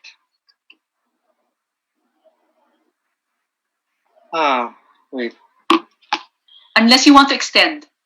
Yeah, I was going to ask that because usually what I do is I ask the speaker if they want to extend. Yeah, we can ask Peter and Charisse how much more time they can give us. Would you like another 10 minutes perhaps? Sure. No, No sure. worries. Okay. Sige. Our next question is from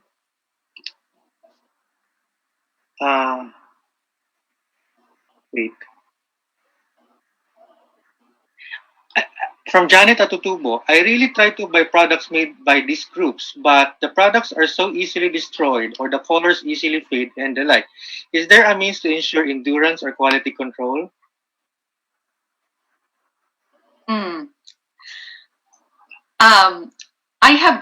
I think I have an answer to that, but Charisse, do you have an idea of? I can.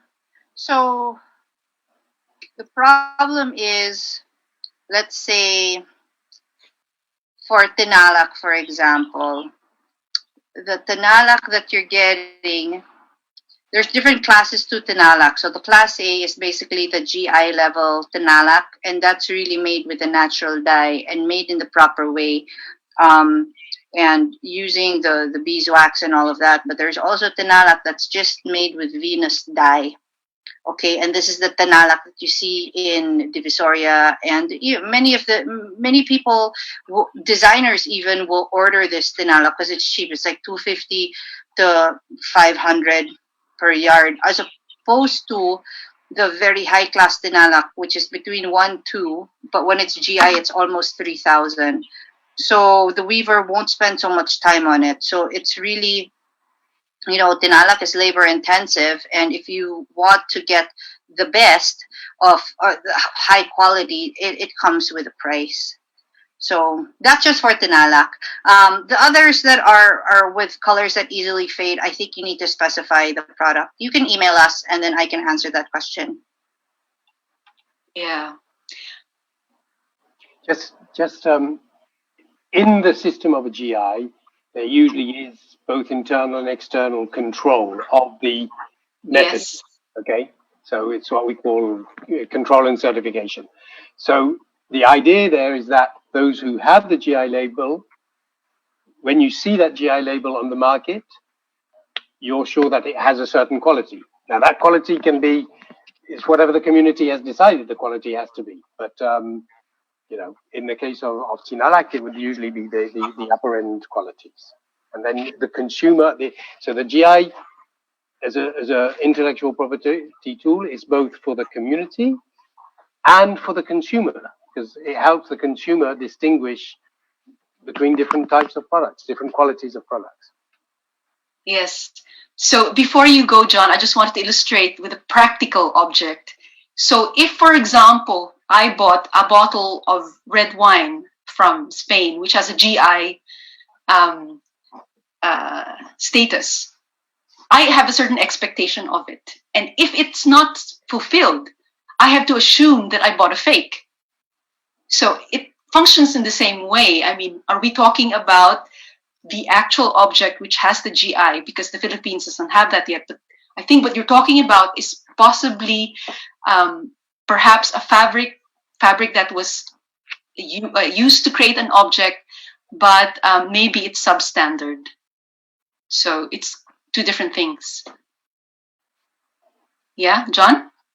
Thank you. Our next question is from Zoom as well. It is not unlikely for consumers to use these products solely for their practical aesthetic qualities. Some indigenous textiles, for instance, are being reworked or integrated into casual clothing. Does this constitute cultural appropriation? If it does, how does cultural appropriation affect these communities? And if I may add, is it still cultural appropriation if it was made by the local weaver using an untraditional design? Right. Very good question. Does anybody want to say something first? I will. Yeah. Okay, so again, we need to go back to the community and what they're comfortable with, right? So once, I was talking to Marlon Martin about this, and he's from Ifugao, and he runs the iPad Center, and he said, once we sell the weaves and educate the consumer what they do with it, it's really difficult to kind of to police them with what they're going to do with the product. So this is a thing, you're going to sell product in the mass market, people will use it in different ways. So it's the same thing like with the bulul or with the punamhan or with these malongs, right? As we try to educate as much as you can, but who will police it? Who will police it once it's in the US or in Switzerland or whatever country? And there are things that when you use traditional textiles, you have to understand the values of the community. For example, like this malong, it would be inappropriate to make it into a bathing suit, right? Or use it as like a bra top. It would be inappropriate for the community. And if you're going to use it that way, then the community will be very upset with you. So this is a long conversation. And even the communities themselves, they have issues with this and, the appropriate use of certain materials or whatnot. But once it's taken out of the community and used for another purpose, so is that cultural appropriation, or like, you know what I mean? It's a never-ending topic. Peter, do you want to say something before I kind of close that question? No, not on that question. I would. Okay, well, I'd like to add something to that, John, by saying that it's not just a question of educating the domestic market. So if we are going to sell these textiles, for example, to a world-renowned designer in Paris, who will suddenly use this for the fashion show, if they had understood from the very beginning that they were buying a GI product with these constraints, I don't think that we will have that problem. And so this is kind of a question of how far do we go in educating the market and understanding how the GI works. Because if you buy a piece of textile for 3,000 pesos per meter, I think you will ask a lot of very good questions on how to use it. Yeah. I think also, let's say you do a code of ethics, like now, 10 years from now, that might change and people's views might change on things. So we can't, so yeah, it's difficult to see like what's appropriate for a community, because right now it might not be appropriate, but 10 years from now, it might be okay. So what are the, like for GI, is a code of ethics, is that change every few years? I think it's called a code of practice, not a code of code of practice. Sorry, code of practice. But the community can change it. Not in its fundamentals. I mean, it then usually has to go through a process with the state recognizing the changes and so on. But they can change. It is changeable without affecting the fundamental quality of the product. I'm talking from an agri-food sector. I'm an agronomist. You know, if, for example, with milk products, cheese products, most cheeses which are GIs are made with raw milk, and that gives something very special quality of the milk. If in a few years they come and say, "Oh, we want to," then the state might say, "Wait a minute, you know, you're changing the product completely. It's not acceptable." But if they say, if there's some minor changes they want to do, the shape of the cheese or so on, then the state would say, "Yeah, fine. If the community agrees, that's no problem." I have an example actually about that. There was a beer or a type of local wine here in UK, and they found that the source of water for that product could no longer be used. So they had to physically transfer the production to another site. And so I think they as a community, they decided, right, if we don't actually move, we can't produce it anymore. So we just have to accept that we don't have the GI anymore, but we need to continue to be able to sell it. So these are the things that the market or the producer community has to grapple with. Yeah, John? Yeah, I think we can have a last question. Yes. So before we conclude our discussion. So yes. I think this can be answered by Charisse. So how do you determine the pricing for indigenous textiles? What are the considerations? And more importantly, how much goes to the weaver? Will GI help in improving the profit for the weaver?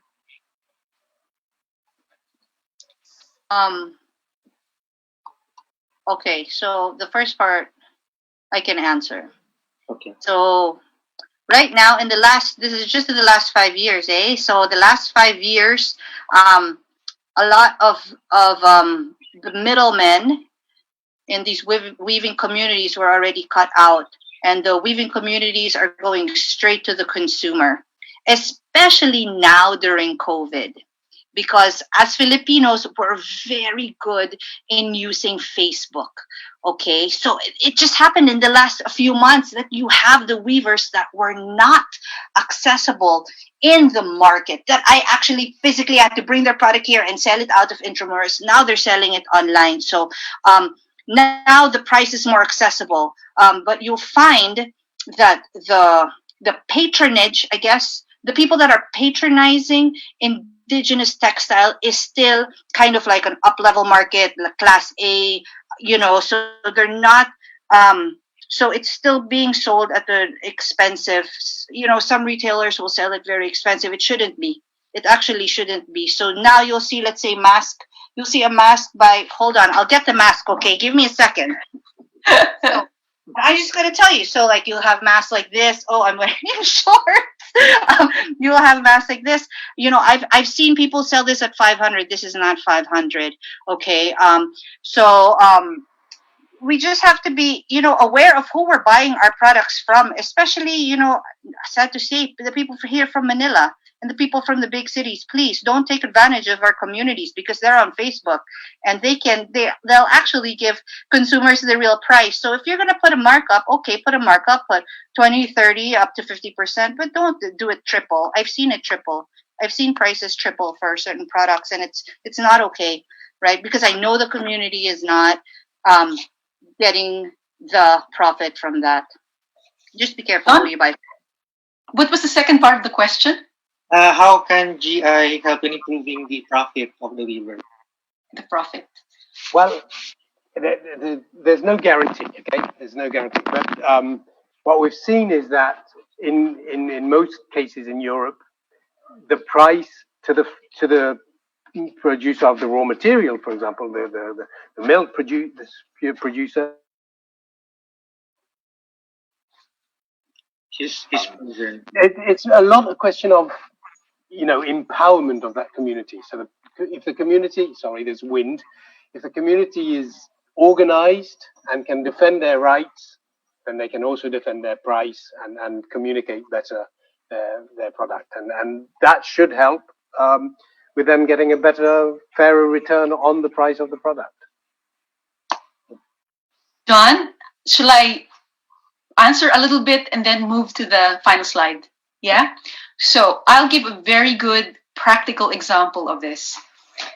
If I go to supermarket here, I will find a huge array of cheeses. If I buy blue cheese, I expect to pay £2. But if I select Roquefort, I shouldn't hesitate in paying £4 because in fact, the Roquefort can only come from a certain place. And because it has the label of the maker, then I can assume that he did not sell that at a losing price because there is a certain agreement among the makers in that region that you can only sell at a certain price. Now, it becomes a little bit more complicated if you don't have that channel. So in the Philippines, as Charisse has mentioned, you can buy from any source. But the fact is, we don't actually have GI yet. And so it isn't possible to protect anybody in that sense. We have cultural marks, but that will only serve the community that owns that trademark. So first things first, we have to decide for ourselves, do we want to stop at collective marks or do we want to move forward and do other things? And with that, shall I go to the last slide? Yes. Yeah? Okay. Let's see, I have to share the screen. Sorry, just a short question. I can see some of the questions in Zoom. Yeah. Should I try and answer some of them just by text? Those who haven't been answered, Rancho, should I do that? How would that work? Later I'm going to share your contact detail so that we can ask the question. Okay. Right. So I'd like to move into the conclusions and just say a few words about this. So I'd like to thank the two speakers who provided us two very different views of GI and collective marks. And I just want to create a mental map for everyone about what you've seen today. So we spent a few minutes to talk about the overview because I want people to understand that this is not just a practical exercise. We have to look at the different kinds of discourses, the practices out there from a legal point of view and from a practice point of view and from a theoretical point of view. How have people problematized these things and how do we learn from them? Because we are not starting from zero. And I'd also like to point out some gaps in the field. And we had a little discussion about piña, which is not actually in the list. And I mentioned another gap, which is the ability to pinpoint the uniqueness, not just by the actual product or the loom or the material, but how are these people creating these products? Where are they situated? What kind of landscapes do they access in order to plant or grow these raw materials? And so this is another discipline that should actually also come into the discussion. And these are the things that the cultural mapping process will produce and show us. Who are these people who can help us with this? With Peter's presentation, what did we learn? We learned about the perspective from Europe, from ASEAN, and also the kind of legislation that is needed in the bigger framework. What is missing in the Philippines in order to move forward? We are talking about intellectual property tools, and these are things that need to have some kind of framework in order to sustain them. We had Charisse who was talking about how to approach textile itself, and so she talked about production, consumption, sustainability, and the overview, the bigger picture of the trade. In terms of production, we have to look at the mass market. How do you move the product from the traditional product to the mass market? And how does innovation work within this new life cycle for the product. So in terms of consumption, we have to look at consumer behavior. How is that different from domestic market and the international market?